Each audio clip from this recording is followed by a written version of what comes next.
আসসালামু আলাইকুম স্যার। আপনি যে তো ঠিক চিনলাম না, আপনি কি গ্রামের নতুন নাকি? ওয়ালাইকুম আসসালাম।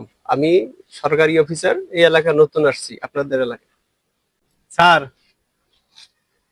স্যার আমার একটা টয়লেট আর একটা বদনা লাগবে স্যার। আমি খুব গরিব মানুষ স্যার, আমার এটা খুব দরকার স্যার। আপনি ভুল জানেন, আমি সরকারি অফিসার, আমি অনুদানের দায়িত্বে নেই, এসব অনুমোদনের দায়িত্বে আমি নেই। আসসালামু আলাইকুম মাস্টার কাকা। কাকা, আমি একটা টয়লেট আর একটা বদনা চাইলাম কাকা। এটা আপনি বলে দেন কাকা, বললে আমার একটা টয়লেট আর বদনা দিব। কাকা আপনি একটু বলেন।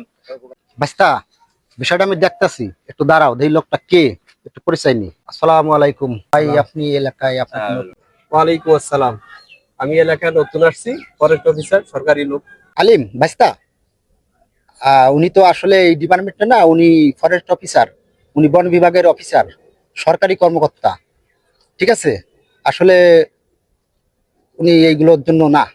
কাকা, তাহলে একটা টয়লেট আর একটা বদনার ব্যবস্থা হলো না কাকা, হইলে আমারও খুব উপকার হইতো কাকা। বাস্তা, আসলে উনি অন্য বিভাগের লোক, বন বিভাগের লোক, বন ফরেস্ট অফিসার।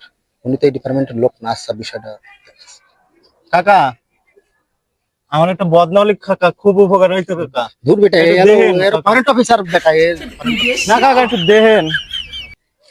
উনি ভাই গ্রামাঞ্চলের মানুষ তো, উনি এতটা বুঝতে পারি নাই, মূর্খ দুর্খ মানুষ। আচ্ছা, বুঝতে পারছেন বিষয়টা, বুঝতে পারছি।